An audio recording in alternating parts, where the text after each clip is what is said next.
Parliament के सामने हूँ ठीक, और यहाँ पर मेरे सामने आरएसएस के बड़े पदाधिकारी अरुण सिंह जी हैं। नेशनल लेवल पर 3-4 बार के सीएम रहे वसुंधरा जी हैं। तो फ्रस्ट्रेशन का भाव आएगा? नहीं, ऐसा आपका गलत सोचना है। संगठन तय करता है, और रही बात आपने जिनके भी नाम लिए वो बहुत अग्रणी है, पूजनीय है, आदरणीय है, संगठन में बड़ा नाम है उनका, उन्होंने बड़े बड़े कार्य किए हैं। नए लोगों को जब तक आप जिम्मेदारी नहीं देंगे तो नया लोग कैसे उभर के आएगा? आप नए लोग को लाएंगे ना आगे भाई। अच्छा, नए लोग को लाओ और पुराने लोगों को साइड लाइन कर, इन्होंने जो तपे तपाए लोग हैं। नहीं, पुराने लोगों को कहाँ साइड लाइन किया गया है? जिनके अंदर जो नेतृत्व की क्षमता है, कार्य की क्षमता, उसके हिसाब से उनको कार्य दिया गया है, वो कार्य कर रहे हैं, उस क्षेत्र में अच्छा कर रहे हैं। पुराने लोगों से अनुभव लेके जो नए लोग हैं वो आगे बढ़ रहे हैं, और जितने लोगों पे भी भाजपा ने नए लोगों पे भरोसा किया, विश्वास दिखाया, आप उनका कार्य देखिए, उन्होंने बहुत ही अच्छा परिणाम दिया है, बहुत अच्छा रिजल्ट दिया है। इसलिए ये कहना कि ऐसा होगा नहीं, वो ठीक है, आप नए लोगों को भी दीजिए मौका, लेकिन इतने भी मत दीजिए। नरेंद्र सिंह तोमर तपे तपाए, शिवराज सिंह चौहान है, राजस्थान में भी देख रहे हैं, हिमाचल में भी है, पूरे प्रदेश में, यहाँ तक कि जो है असम के मुख्यमंत्री हैं, लगातार बढ़िया काम कर रहे हैं, उनको मौका मिल सकता था। देखिए, ये आपका कहना कि इनको मौका मिलना चाहिए, उनको मौका मिलना चाहिए। पार्टी के अंदर जो कॉन्स्टिट्यूशन है, कॉन्स्टिट्यूशन के अंदर जितने भी लोग हैं, जो संसदीय बोर्ड है, वो निर्णय लेती है कि कौन इस लायक है, किसको ये कार्य दिया जाएगा, कौन इसको आगे लेके चलेंगे। तो ये संसदीय बोर्ड का निर्णय है, इसमें किसी का कोई भी वक्तव्य काम नहीं करेगा। आप किसी भी सोशल मीडिया को उठा के देख लीजिए, जो कि रीढ़ है देश की। बाकी बड़े मीडिया हाउसेस को तो ऊपर आरोप लग ही रहा है कि बीजेपी ने उनका सत्यानाश कर दिया। जितने भी सोशल मीडिया के बड़े हैं स्तंभ, वो कह रहे हैं कि ये रबड़ स्टाम्प हो गया नरेंद्र मोदी का, ये तो कुछ नहीं, जो कहेंगे नरेंद्र मोदी यस और नो वही करेंगे। नहीं, देखिए, ये सब बातें भारत का संविधान कहता है आप कोई भी बात किसी के ऊपर कमेंट कर सकते हैं, जिसकी खुली आज़ादी है, और सोशल मीडिया में तो पता नहीं क्या क्या नहीं चलता रहता है।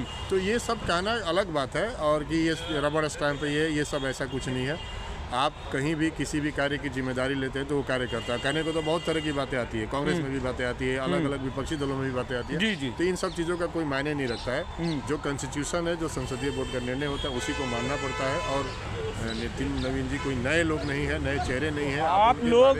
आप लोग पार्टी के नए चेहरे नहीं हैं, आप लोग पार्टी के अंदर भी इस तरह से व्यवहार कर रहे हैं, पार्टी के बाहर भी 1 नेशन 1 इलेक्शन 240 से आप लोग सरकार चला रहे हैं, और ऐसे में नीतीश कुमार की खबर आ रही है, जो है उनकी नायडू की खबर आ रही है कि सरकार गिरने वाली है आपकी। नहीं, ये सब बेबुनियाद बातें हैं, ये सब सोशल मीडिया के ऊपर जो पता नहीं कहाँ से ये सब उपजाते रहते हैं लोग।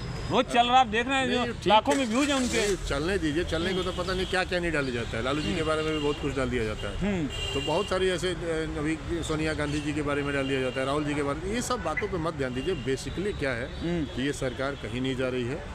5 वर्ष बहुत मजबूती के साथ 5 वर्ष। यहाँ तो कुछ लोग ये भी कह रहे हैं कि भारत में अब तानाशाही आ चुकी है, और वो एक चीन की तरह, रूस की तरह एक ही पार्टी शासन करेगी। नहीं, ये सब गलत बात है। हाँ। ये कहाँ आपने देख लिया, किसने बोल दिया? भारत इतने तेजी से ग्रोथ कर रहा है, वर्ल्ड के बड़े बड़े जो है पत्रकार इस बात की डिस्कस कर रहे हैं कि ये संभावना है कि भारत में अब चुनाव नहीं होगा। नहीं, ये जिनके मुंह से भी आप सुन रहे हैं ना, ये आप उनके मुंह से सुन रहे होंगे जो बड़े मलाई खा रहे थे इसके पहले, जिन दलों के साथ जुड़ी थे, जिनकी सरकारें चल रही थी, उनके साथ जुड़ के वो मलाई खा रहे थे। अब उनकी मलाई पे रोक लग गया है। रोक लग गया, तो वो करेंगे क्या? यानी राष्ट्रवादी सिर्फ बीजेपी है? नहीं, राष्ट्रवादी हर वो व्यक्ति है जिसके अंदर राष्ट्र के प्रति भावना है कि हमारा देश ग्रोथ करे, हमारा देश आगे बढ़े, वो हर व्यक्ति राष्ट्रवादी है। 15 साल से तो यही दिख रहा है, 11वें साल से कि यही बीजेपी राष्ट्रवादी है। ये किन प्रकार आप लोग जीत रहे हैं? नहीं, हार भी जाते हैं, सरकार चला रहे हैं। नहीं, आप एक बात बताइए, कर्नाटका में जीत गए तो ईवीएम की चोरी नहीं थी, बंगाल जीत रहे तो ईवीएम की चोरी नहीं थी,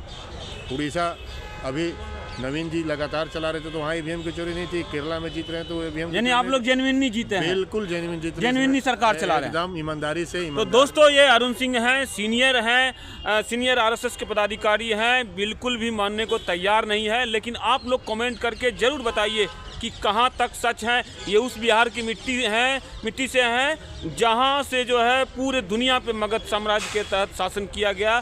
तो इसलिए आप लोगों को और बिहार के लोगों से मैं विशेष बोल रहा हूँ कि खूब शेयर करें, खूब दबा के, और तब जाकर के कमेंट बॉक्स में आकर के बताएं कि क्या इस देश में तानाशाही आ रही है, या आरएसएस के लोग, बीजेपी के लोग सही कह रहे हैं कि भैया नहीं, जेन्युइन सब कुछ हो रहा है, जनता हमारे साथ है। फिर मिलेंगे, तब तक के लिए धन्यवाद।